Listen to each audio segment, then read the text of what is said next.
Hello candidates, chemistry subject के साथ हम फर्स्ट ईयर क्लास में आए हैं। ठीक है, हमारा आज का जो टॉपिक है स्टार्टिंग है केमिस्ट्री की। Some basic concept of chemistry. Chemistry को पढ़ने से पहले सबसे पहले हमको ये समझना पड़ेगा कि केमिस्ट्री है क्या, रसायन विज्ञान क्या है ना। तो अगर उसमें हम परिचय की बात करें, परिचय जो होती है वो परिभाषा होती है, डेफिनेशन होती है। और जब डेफिनेशन की बात करेंगे तो रसायन विज्ञान जब भी हम बात करते हैं तो रसायन के बाद जो विज्ञान लिखा होता है, इसका मतलब ये है कि ये विज्ञान की वह शाखा है, विज्ञान की वह शाखा जिसके अंतर्गत लिखते नहीं, हम बोल देते हैं, आप सुन लीजिए और लिख लीजिए। रसायन विज्ञान की वह शाखा जिसके अंतर्गत द्रव्य के गुणधर्मों, द्रव्य के निर्माण, द्रव्य की रासायनिक और भौतिक परिवर्तन, इस तरह के जितने भी कॉन्सेप्ट हैं जो प्रयोगशाला पर आधारित होते हैं। विज्ञान का कोई ऐसा अध्ययन जरूर होता है जो प्रयोगशाला पर आधारित होता है। विज्ञान की इसी शाखा को क्या कहते हैं? केमिस्ट्री या रसायन विज्ञान कहते हैं, जिसके अंतर्गत द्रव्य का निर्माण, द्रव्य का गुणधर्म, और जब हम इस गुणधर्म की बात करेंगे तो ये दो प्रकार का होता है। एक होता है रासायनिक और एक होता है क्या? भौतिक। और ये दोनों ही किस में है? केमिस्ट्री में। ठीक है, तो इस प्रकार की शाखा को क्या कहते हैं? रसायन विज्ञान कहते हैं। अब जब बात आएगी आपके पास कि रसायन विज्ञान की जो शाखाएं वो कितनी हैं, तो आप सीधे सीधे आंसर देंगे कितनी शाखाएं हैं इसकी? 9 शाखाएं हैं। कितनी शाखाएं हैं? 9 शाखाएं। अब शाखाएं लिखनी पड़ेंगी आपको। तो सबसे पहली क्या है? कार्बनिक रसायन इसको कहते हैं। दूसरी क्या है? अकार्बनिक रसायन इसको कहते हैं। ठीक है, तीसरी क्या है? भौतिक रसायन।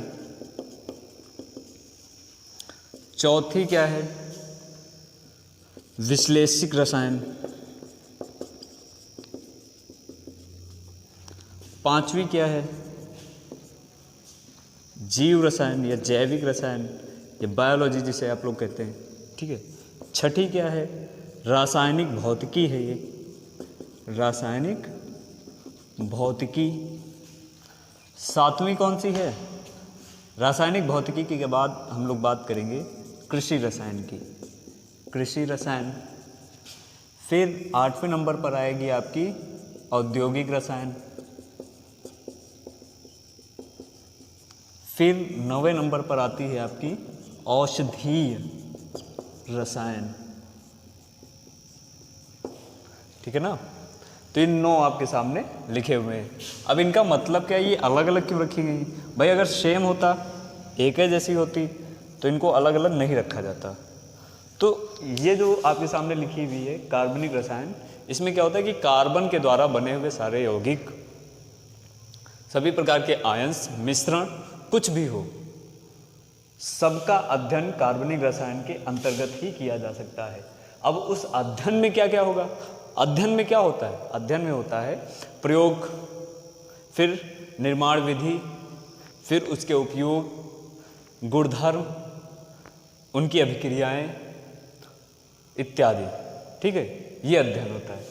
अगर कार्बन के बने हुए हैं तो कार्बनिक रसायन में, और अगर कार्बन के नहीं बने हुए हैं यौगिक, ठीक है, कुछ ऐसे यौगिक होते हैं, जैसे हम बात कर लें NaNO2 की, ठीक है, या बात कर लें NaHSO4 की, तो ये सब क्या है? आप देखिए इसमें कहीं कार्बन लिखा हुआ है? नहीं, इसमें कार्बन नहीं लिखा हुआ है।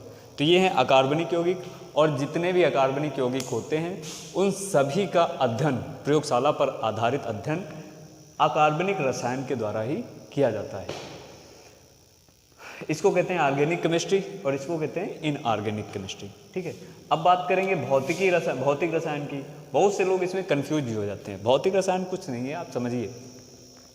जब हम केमिस्ट्री में नियम पढ़ने लगते हैं, जैसे अभी हम आपको पढ़ाएंगे द्रव्य संरक्षण का नियम, स्थिर अनुपात का नियम, गुणित अनुपात का नियम, व्युत्क्रमण अनुपात का नियम, गैल-लुसाई का नियम, ये सारे जब हम नियमों पर आधारित केमिस्ट्री का अध्ययन करते हैं तो वही केमिस्ट्री कहलाती है भौतिक रसायन।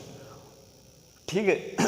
और जब केमिस्ट्री का हम विश्लेषण करते हैं, भाई जैसे हमने कोई प्रयोग किया तो प्रयोग के बाद उसमें जो हमको प्रेक्षण प्राप्त होंगे तो उनका हम विश्लेषण करेंगे आयतनात्मक रूप से या गुणात्मक रूप से। मतलब हमारे सामने सपोज दैट कोई गैस लिखी हुई है H2, ये गैस लिख दी हमने, ठीक है। अब H2 गैस है और गैस होता है क्या, पदार्थ। पदार्थ में दो चीज़ें हैं, द्रव्यमान भी है और क्या है, आयतन भी है। ये जो द्रव्यमान होता है ये बनाता है इसका क्या, इसके गुणधर्म बनाता है। तो अगर हम गुणों पर आधारित विश्लेषण करें या आयतन पर आधारित विश्लेषण करें, और इस दोनों प्रकार का जो विश्लेषण होता है वो किसके माध्यम से होता है, विश्लेषिक रसायन के माध्यम से ही होता है। फिर बात करते हैं जीव रसायन। तो हमारे शरीर में जितने प्रकार की भी क्रियाएं होती हैं, जितने प्रकार के भी परिवर्तन होते हैं, प्रयोग होते हैं, गुण होते हैं, उन सबका अध्ययन किसके द्वारा किया जाता है, जीव रसायन के द्वारा। अब इसके लिए आपको कौन सा शब्द याद रखना है, याद रखना है जीवधारी, ठीक है। वह केमिस्ट्री जिसके अंतर्गत जीवधारियों का अध्ययन किया जाता है उसी को क्या कहते हैं, जीव रसायन।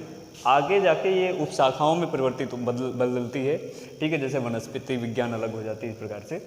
अब अगर हम बात करें रासायनिक भौतिकी की, तो इसमें कुछ नहीं है।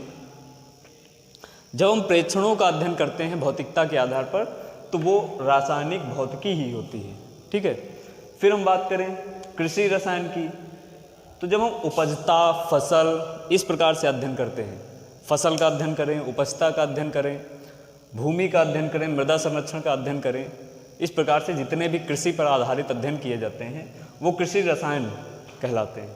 कृषि रसायन के अंतर्गत कृषि रसायन के अंतर्गत ही किया जाता है।